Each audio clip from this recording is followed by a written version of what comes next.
ఓం శ్రీమాత్రే నమః. మనము ఈరోజు ఈ వీడియో ద్వారా రవి అంటే సూర్యుడి యొక్క అనుగ్రహాన్ని ఎలా పొందొచ్చు అనే విషయాన్ని తెలుసుకునే ప్రయత్నం చేద్దాం. నా పేరు మురళీధర శర్మ. నేను హైదరాబాద్ మణికొండ ప్రాంతంలో ఉన్న గోల్డెన్ టెంపుల్ వద్ద నివాసం ఉంటాను. వీడియోలోకి లోతుగా వెళ్లే ముందు ఒక విషయాన్ని నేను ఇక్కడ తెలియచేయాలని అనుకుంటున్నాను. మీ జాతకములో ఎవరైనా దోషాలు ఉన్నాయి అని చెబితే అదేదో భగవంతుడో లేదా ఒక గ్రహమో మీకు వేస్తున్నటువంటి శిక్షగా దయచేసి భావించకండి. అది భగవంతుడు మీకు కల్పిస్తున్నటువంటి ఒక మార్గం. మీకు జీవితాన్ని మార్చుకోవడానికి ఒక మార్గదర్శనం జరుగుతోంది అని అర్థం చేసుకోండి. ఆ విధంగా మనకు ఎటువంటి కష్టాలు, ఇబ్బందులు ఉన్నాయి, దాన్ని తట్టుకోవడానికి ఎలాంటి మనము జీవన మార్గాన్ని మార్చుకోవాలనే ప్రయత్నం చేయండి. ఒక్కొక్కసారి ఆ ప్రయత్నం మానవ ప్రయత్నం సరిపోనప్పుడు భగవంతుడి అనుగ్రహం కూడా కావాల్సి వస్తుంది కాబట్టి, అప్పుడు సరైన వారితో విచారించి, తెలుసుకొని ఏ భగవంతుడికి స్తోత్రం చేసుకోవాలి, లేదా ఏ జపం చేసుకోవాలి, ఏ పారాయణం చేసుకోవాలి అనేటువంటి విషయాలను తెలుసుకొని, మీకున్నటువంటి సమస్యలను పరిష్కారం చేసుకునే ప్రయత్నం చేసుకోండి. ముందుగా ఈ వీడియోలో నేను రవి గ్రహం గురించి కొన్ని ముఖ్యమైనటువంటి విశేషాలు తెలిపే ప్రయత్నం చేస్తాను. ఆదిత్యో బ్రహ్మ విష్ణురేశో మహేశ్వర అనేటువంటిది వేదవాక్యం. అంటే సాక్షాత్తు సూర్యుడే బ్రహ్మ, ఆయనే విష్ణువు, ఆయనే శివుడు లేదా పరమేశ్వరుడు లేదా మహేశ్వరుడు. అంటే సృష్టి స్థితి లయాలకు మూడింటికి కూడా కారణమైనటువంటి వాడు సూర్యభగవానుడు. అందువలనే సనాతన ధర్మములో వేద కాలము నుంచి కూడా ఆ సూర్య భగవాను ప్రార్థించేటువంటి ఒక అభ్యాసం మనకు ఉంది. అందుకనే రామాయణ కాలంలో కూడా రాముడు నిద్రిస్తున్న సమయంలో సూర్యోదయం అవుతూ ఉంటే విశ్వామిత్ర మహర్షి, రామ ఇక లే, సంధ్యవేళ అయింది, సూర్యుడికి ప్రార్థనలు చేసి సూర్యుడిని ధ్యానించే సమయం అయింది అని చెప్పి నిద్రలేపుతాడు. ఆ విధంగా రామాయణ కాలంలో అంతకు ముందు కూడా మనము ఈ సూర్య భగవానుని యొక్క గొప్పతనము, ఆయనను ధ్యానం చేయవలసినటువంటి ఆవశ్యకతను మనం తెలుసుకున్నాం. అలాగే సూర్యుడు ఆత్మకారకుడు. ఆత్మ అంటే జీవాత్మ, పరమాత్మ గురించి నేను ఇక్కడ చెప్పట్లేదు. కేవలము మనము, మన శరీరములో ఉన్నటువంటి ఈ ఆత్మ, వీటన్నిటికి కూడా కారణమైనటువంటి వాడు. అందుకనే సెల్ఫ్ అండ్ సోల్ ఇక్కడ మన శరీరానికి కానీ మన ఆత్మకు కానీ రెండిటికీ కారణమైనటువంటి వాడు సూర్యుడు. అందువలనే మన శరీరం బాగుండాలన్నా సూర్యుడి యొక్క అనుగ్రహం ఉండాలి. అలాగే మనకు మన ఆత్మ లేదా మన ధైర్యం, మన ఆలోచన విధానం సక్రమంగా ఉండాలన్నా కూడా సూర్యుడి యొక్క అనుగ్రహం ఉండాలి. సూర్యుడు బలంగా ఉండాలి మన జాతకంలో కూడా. మరొక ముఖ్యమైన విషయం, సూర్యుడు రాజ్యాధికారానికి కూడా కారకుడు. అంటే జాతకరీత్యా, జ్యోతిషరీత్యా మనం పరిశీలించినప్పుడు మనకు ఒక ప్రభుత్వంలో మంచి అధికారం రావాలన్నా, లేదా ఒక ఉన్నతమైనటువంటి పదవి రావాలన్నా, ఒక గౌరవం దక్కాలన్నా, ఒక రాజకీయ నాయకుడిగా ఎదగాలన్నా, ఇలా ఏది మనం కావాలనుకున్నా కూడా ఒక నాయకత్వ లక్ష్యము లేదా ఉన్నతమైనటువంటి స్థితి కావాలంటే సూర్యుడే మనకు ఇవ్వగలుగుతాడు. మరొక విషయం, సూర్యుడు పితృకారకుడు కూడా. అంటే మన తండ్రితో సంబంధాలు, మన వంశాభివృద్ధి, మన పూర్వజన్మ కర్మలు, వీటన్నిటికి కూడా ఫలితాన్ని సూర్యుడు సూచిస్తాడు. అది ఏ విధంగా సూచిస్తాడనేది కాస్త ముందుకు వెళ్ళిన తర్వాత మనం తెలుసుకునే ప్రయత్నం చేద్దాం. సూర్యుడు పితృకారకుడు అని కూడా మనం గుర్తుంచుకోవాలి. ఈ సూర్యుడు మేషరాశిలో ఉన్నట్టయితే మొదటి 10 డిగ్రీల్లో ఉన్నప్పుడు ఉచ్చ స్థితిలో ఉంటాడు. అంటే మంచి ఫలితాలను, అత్యంత ఉన్నతమైనటువంటి ఫలితాలను, ఉచ్చ స్థితిలో ఉన్నవాడంటే బాగా ఉన్నతమైనటువంటి స్థితిలో ఉన్నవాడు కాబట్టి సహజంగా మంచి ఫలితాలను ఇచ్చే అవకాశం ఉంటుంది. అలాగే తులారాశిలో ఉన్నప్పుడు నీచ స్థితిని పొందుతాడు. అంటే ఆయన లో ప్రొఫైల్‌లో ఉంటాడు. ఎప్పుడైతే లో ప్రొఫైల్‌లో ఉంటాడో అంతటి సూర్య భగవానుడైనా కూడా ఆయన లో ప్రొఫైల్‌లో ఉన్నప్పుడు తక్కువ శక్తితో ఉంటాడు. మనకి తక్కువ ఫలితాలను ఇస్తాడు. ఉదాహరణకు ఒక మబ్బు అడ్డం వచ్చింది సూర్యుడికి. సూర్యుడు చాలా గొప్ప తేజస్వి. కానీ ఆయనకు ఒక మేఘం అడ్డం వస్తే ఆయన తేజస్సు తగ్గిపోతుంది. అంత మాత్రం చేత సూర్యుడు లేడని కాదు, ఆయన తేజస్సు లేదని కాదు. మనకు వచ్చేటువంటి తేజస్సు తగ్గుతుంది. అదేవిధంగా తులారాశిలో ఉన్నప్పుడు నీచ స్థితిలో ఉంటాడు కాబట్టి, మనము పొందేటువంటి ఫలితాలు ఏవైతే ఉన్నాయో ఆ సూర్యుడు ఆ రాశిలో ఉండడం వల్ల మనకు కాస్త తగ్గుతాయి. ఇంకా జాతక చక్రంలో రవి, శని లేదా రవి, రాహువులు కలిసి ఉంటే పితృదోషంగా దీన్ని గుర్తించాలి. ముఖ్యంగా 5వ స్థానంలో కానీ లేదా 9వ స్థానంలో కానీ ఇటువంటి గ్రహస్థితి ఉంటే పితృదోషము అని గుర్తించాలి. మరి పితృదోషం ఉంటే ఏమవుతుంది? అంటే జ్యోతిషరీత్యా పితృదోషం గురించి ఎన్నో విశేషాలు చెప్పారు. అవన్నీ ఈ వీడియోలో ప్రస్తుతానికి మనకు పెద్దగా ఉపయోగపడేవి కావు.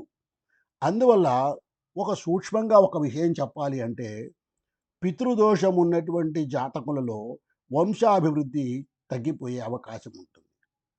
అంటే సాధారణంగా సనాతన ధర్మంలో మనం వంశాభివృద్ధి అన్నప్పుడు అబ్బాయిలు ఉంటే ఆ అబ్బాయిలకు అబ్బాయిలు, అబ్బాయిలకు అబ్బాయిలు అలా కలగడం వల్ల మనవలు, ముని మనవలు ఇలా కలగడం వల్ల మన వంశాభివృద్ధి, గోత్రాభివృద్ధి పెరుగుతుంది అని అనుకుంటుంటాం. ఇక్కడ ఈ పితృదోషం ఉండడం వల్ల వీళ్ళకి సంతానం లేకుండా పోదు గానీ, స్త్రీ సంతానం ఉండడము, అలా మెల్లిమెల్లిగా, మెల్లిమెల్లిగా పురుష సంతానం ఈ వంశంలో తగ్గిపోవడం లాంటిది జరుగుతూ ఉంటుంది. ఇప్పుడు ఇది కూడా ఒక రకమైనటువంటి ఇబ్బందికరమైనటువంటి పరిస్థితే. కేవలం ఒక కుటుంబంలో అమ్మాయిలే, అమ్మాయిలే, అమ్మాయిలే పుడుతూ ఉంటే, అమ్మాయిల మీద నాకేమీ ద్వేషం కానీ, లేదా స్త్రీ ద్వేషం కానీ కాదు. కేవలం అమ్మాయిలు మాత్రమే పుడుతూ ఉంటే ఇంబ్యాలెన్స్ అవుతుంది. సొసైటీ ఇంబ్యాలెన్స్ అవుతుంది. ఆ ఫ్యామిలీ కూడా ఇంబ్యాలెన్స్ అయిపోతుంది. కాబట్టి ఈ విధంగా పితృదోషం అనేటువంటిది ఉన్నప్పుడు ఆ కుటుంబంలో ఇలాంటి ఇబ్బందులు తలెత్తుతూ ఉంటాయి. ఇంకా ఆరోగ్యం భాస్కరాదిచ్చేత్ అని. అంటే ఆరోగ్యం కావాలి అని అంటే అది సూర్యుడి యొక్క ఆధీనంలో ఉంటుంది. ఇది కేవలం ఒక జ్యోతిష శాస్త్రమో, లేక వేదమో, లేదా ఉపనిషత్తులో చెప్పేటువంటి విషయం కాదు. ఈ మోడర్న్ సైన్స్ ఏదైతే ప్రస్తుత కాలంలో ఈ సైన్స్ అనేది ఉందో, ఈ సైన్స్ కూడా ఇదే విషయాన్ని మనకు చెబుతోంది. అందుకనే పుట్టిన పసిబిడ్డలను కూడా సూర్యోదయం వేళ కాస్త ఎండ తగిలేటట్టుగా పెట్టమని చెప్తూ ఉంటారు. డి విటమిన్ లాంటివి వస్తాయి అని చెప్పి. ఇంకా అన్ని విధాలైనటువంటి ఆరోగ్యాలకు కూడా ఈ సూర్యుడే మనకు అధికారం ఉన్నవాడు జ్యోతిషరీత్యా, జాతకరీత్యా కూడా. ఇంకా మనము అరుణము అనేటువంటి ఒకానొక వేద మంత్రాన్ని పరిశీలించినట్టయితే, సూర్యుడిని ధ్యానించడం వల్ల చర్మ వ్యాధులు, హృదయ సంబంధ వ్యాధులు, కంటి జబ్బులు ఇలా అనేకమైనటువంటి జబ్బులు కూడా తొలగిపోతాయి అని చెప్పి ఆ అరుణ మంత్రాల్లో చెప్పబడింది. కాకపోతే ఇవన్నీ చాలా పెద్ద పెద్ద మంత్రాలు.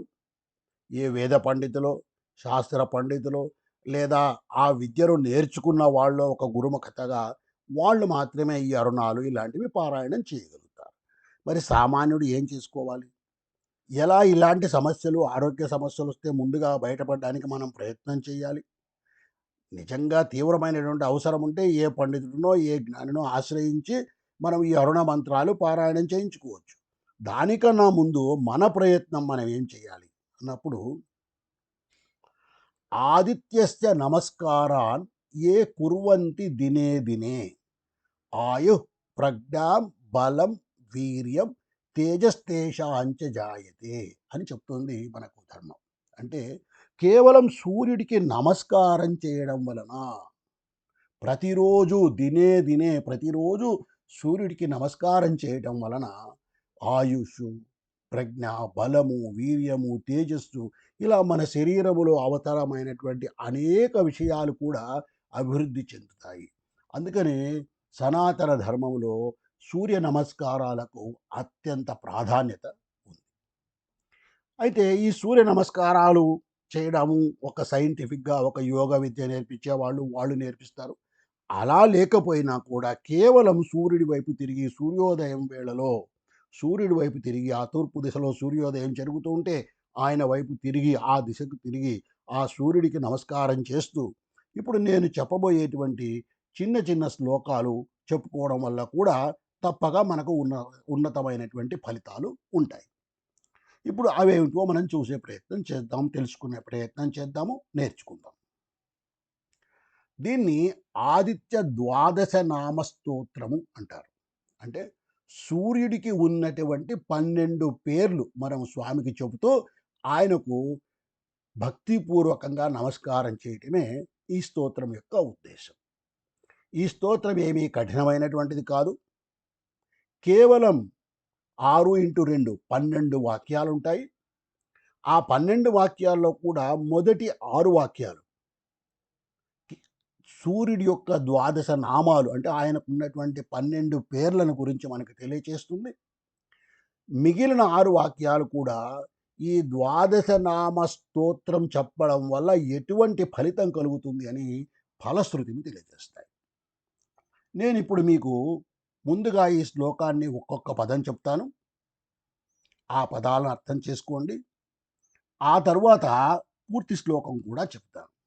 ఈ విధంగా చేయడం వల్ల మీరు ప్రతిరోజు వినడం వలన ఈ ద్వాదశ నామ స్తోత్రము మీకు కంఠతః వచ్చే అవకాశం ఉంటుంది. ఇప్పటికే ఎందరో మహాత్ములు నేర్చుకొని ఉంటారు. దీన్ని ప్రతిరోజు చెబుతూ ఉంటారు కూడా. ఎవరైతే ఇప్పటి వరకు నేర్చుకోలేదో వాళ్ళకి ఇది ఒక అవకాశంగా భావించి నేను ఈ వీడియో చేస్తున్నాను. ఇప్పుడు నేను ముందుగా ఒక్కొక్క పదం చెప్తాను. ఆ తరువాత పూర్తి శ్లోకం చెప్తాను. మొదటి 3 శ్లోకాలు అంటే 6 లైన్లు స్వామి యొక్క ద్వాదశ నామాలు 12 పేర్లు. ఇప్పుడు మొదటి శ్లోకం. ఆదిత్యః ప్రథమం నామం ద్వితీయంతు దివాకరః తృతీయం భాస్కరః ప్రోక్తం చతుర్థంతు ప్రభాకరః. అంటే ఆదిత్యః ప్రథమం నామం, మొదటి పేరు ఆదిత్యుడు. ద్వితీయంతు దివాకరః, రెండవ పేరు స్వామి యొక్క నామము దివాకరుడు. తృతీయం భాస్కరః ప్రోక్తం, మూడవ పేరు భాస్కరుడు అని చెప్పబడింది. అలాగే చతుర్థంతు ప్రభాకరః, నాలుగవ పేరు ప్రభాకరుడు అనేటువంటిది. అంటే ఆదిత్య, దివాకర, భాస్కర, ప్రభాకర అనేటువంటి 4 పేర్లు ఇక్కడ మనం నేర్చుకున్నాం.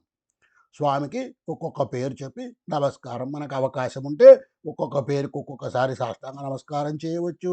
అంత శక్తి లేకపోతే అన్ని 12 నామాలు చెప్పిన తర్వాత ఒక్కసారి సాష్టాంగ నమస్కారం చేయవచ్చు. మనకు చేయడానికి వసతి శక్తి లేకపోతే కేవలం పేర్లు చెప్పి నమస్కారం కూడా చేసుకోవచ్చు. ఇప్పుడు పూర్తి శ్లోకాన్ని చెప్తాను. ఆదిత్య ప్రథమం నామం ద్వితీయంతు దివాకరః తృతీయం భాస్కరః ప్రోక్తం చతుర్థంతు ప్రభాకరః. ఈ విధంగా మొదటి శ్లోకంలో 4 పేర్లు తెలుసుకున్నాం. ఇక రెండవ శ్లోకం. పంచమంతు సహస్రాంశుః షష్టంచైవ త్రిలోచనః సప్తమం హరిదస్వశ్చ అష్టమంతు విభావసుః.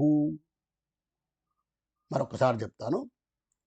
పంచమంతు సహస్రాంశుః షష్టంచైవ త్రిలోచనః సప్తమం హరిదస్వశ్చ అష్టమంతు విభావసుః. ఇక్కడ మరో 4 పేర్లు చెప్తున్నారు. ఏమిటి అంటే 5వ పేరు సహస్రాంశుడు, 6వ పేరు త్రిలోచనుడు, 7వ పేరు హరిదస్వ, 8వ పేరు విభావసు అని 8 పేర్లు చెప్తున్నారు. ఇప్పుడు శ్లోకాన్ని పూర్తిగా తెలుసుకుందాం. పంచమంతు సహస్రాంశుః షష్టంచైవ త్రిలోచనః సప్తమం హరిదస్వశ్చ అష్టమంతు విభావసుః. ఈ విధంగా 2 శ్లోకాలు తెలుసుకున్నాము, 8 పేర్లు తెలుసుకున్నాము. ఇక 3వ శ్లోకం తెలుసుకుందాం. ఆదిత్య ద్వాదశ నామాల్లో 3వ శ్లోకం. ఈ 3 శ్లోకాలు చెప్పడం వల్ల స్వామి యొక్క 12 పేర్లు కూడా పూర్తి అవుతాయి. నవమం దినకృత్ ప్రోక్తం దశమం ద్వాదశాత్మకః ఏకాదశం త్రయీమూర్తి ద్వాదశం సూర్య ఏవ చ. మరి ఒకసారి చెప్తాను, మూడో శ్లోకం పదాలుగా చెప్తాను.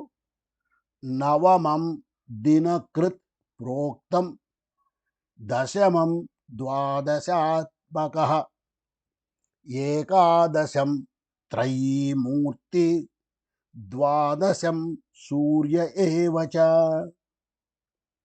ఇప్పుడు ఇక్కడ దినకృత్ అన్నటువంటిది 9వ పేరుగా, ద్వాదశాత్మ అనేటువంటిది 10వ నామంగా, 11వ పేరు త్రయీమూర్తి అంటే త్రిమూర్తి స్వరూపంగా, 12వ పేరు సూర్య భగవానుడుగా ఉంది. అంటే ఇప్పుడు 12 పేర్లు మనకు తెలిసిన ఈ శ్లోకాన్ని ఒకసారిగా పూర్తిగా చెప్తాను. నవమం దినకృత్ ప్రోక్తం దశమం ద్వాదశాత్మకః ఏకాదశం త్రయీమూర్తి ద్వాదశం సూర్య ఏవ చ. ఈ విధంగా మనము 12 నామాలు చెప్పి స్వామికి నమస్కారం చేసుకున్నాం. ఇప్పటికీ 12 నామాలు అయిపోయాయి. అయితే మనం చేసేటువంటి ప్రతి స్తోత్రంలో కూడా కొంత ఫలశ్రుతి కూడా చెప్పబడుతుంది. ఇప్పుడు ఈ 12 నామాలు చెప్పడం వలన ఎలాంటి ఫలితం కలుగుతుందో చెప్తాను. ద్వాదశాదిత్య నామాని ప్రాతఃకాలే పఠేన్నరః దుస్వప్నో నశ్యతే తస్య సర్వదుఃఖంచ నశ్యతి. అంటే ఈ 12 నామాలు ఎవరైతే ప్రాతకాలంలో సూర్యోదయ సమయంలో చదువుకుంటారో వారికి దుస్వప్నాల వల్ల, అంటే ఆ రాత్రి ఏదైనా దుస్వప్నాలు వచ్చి ఉంటే, చెడు సూచనలు మనకు కలిగి ఉంటే స్వప్నాల ద్వారా అవన్నీ తొలగిపోతాయి. అలాగే అన్ని దుఃఖాలు కూడా తొలగిపోతాయి. మరొక్కసారి శ్లోకాన్ని పూర్తిగా చెప్తాను. ద్వాదశాదిత్య నామాని ప్రాతకాలే పఠేన్నరః దుస్వప్నో నశ్యతే తస్య సర్వదుఃఖంచ నశ్యతి. ఈ విధంగా మనము శ్లోకాన్ని పూర్తి చేసుకున్నాం. 5వ శ్లోకం. మరి తరువాత శ్లోకం. దద్రు కుష్ఠహరంచైవ దారిద్ర్యం హరతే ధ్రువం సర్వతీర్థకరంచైవ సర్వకామ ఫలప్రదం. ఇక్కడ ఏం చెప్తున్నారంటే చర్మ వ్యాధులు ముఖ్యంగా దద్రు కుష్ఠహరంచైవ, కుష్టు వ్యాధి లాంటి తీవ్రమైనటువంటి చర్మ వ్యాధులు కూడా తగ్గుతాయి. దారిద్ర్యం హరితే ధ్రువం, ఎప్పుడైతే మనం సూర్యోదయం వేళలో లేస్తున్నామో, ఎప్పుడైతే ఇలా భగవంతుడి యొక్క ప్రార్థన చేస్తున్నామో అప్పుడు సహజంగా మనకు ఒక పని చేసేటువంటి లక్షణం అలవడుతుంది. దాని విధంగా దారిద్ర్యం కూడా తొలగిపోతుంది. సర్వతీర్థకరంచైవ, ఆ స్వామి యొక్క దర్శనం చేసుకోవడం వల్ల అన్ని తీర్థాలు, అంటే గంగా, యమున, నర్మదా, సింధు, కావేరి లాంటి తీర్థాల్లో కూడా నదీ స్నానం చేసినంతటువంటి పుణ్యం కలుగుతుంది. సర్వకామ ఫలప్రదం, అన్ని కోరికలు కూడా నెరవేరుతాయి అని చెప్పి ఆ భగవంతుని యొక్క 12 నామ ఫలస్థుతిలో 2వ శ్లోకంగా చెప్పబడింది. ఏమిటి? దద్రు కుష్ఠహరంచైవ దారిద్ర్యం హరతే ధ్రువం సర్వతీర్థకరంచైవ సర్వకామ ఫలప్రదం. ఈ విధంగా మరొక శ్లోకాన్ని తెలుసుకున్నాం. చివరి శ్లోకం. యః పఠేత్ ప్రాతరుత్థాయ భక్త్యా స్తోత్రమిదం నరః సౌఖ్యం ఆయుః తదా ఆరోగ్యం లభతే మోక్షమేవ చ. మరొకసారి ఒక్కొక్క పదం చెప్తాను. యః పఠేత్ ప్రాతరుత్థాయ భక్త్యా స్తోత్రమిదం నరః సౌఖ్యం ఆయుః తదా ఆరోగ్యం లభతే మోక్షమేవ చ. అంటే ఎవడైతే ప్రాతరుత్థాయ, సూర్యోదయం కన్నా ముందే లేచి ఆ స్వామికి భక్తితో ఈ స్తోత్రాన్ని చేస్తాడో వాడికి సర్వ సౌఖ్యాలు, ఆయువు, ఆరోగ్యము, తప్పక లభిస్తుంది. చూడండి, సుఖము, ఆయుష్షు, ఆరోగ్యం. ఇంకేం కావాలండి? ఒక మనిషి కోరుకునేది ఇవే కదా! ఆయుష్షు, ఆరోగ్యం. ఈ రోజుల్లో ఆరోగ్యం అనేటువంటిది ఒక అత్యవసరమైనటువంటి ఒక వస్తువుగా మారిపోయింది. తప్పనిసరిగా ప్రతి ఒక్కడు ఏదో ఒక అనారోగ్యంతో బాధపడుతూ ఉన్నాము.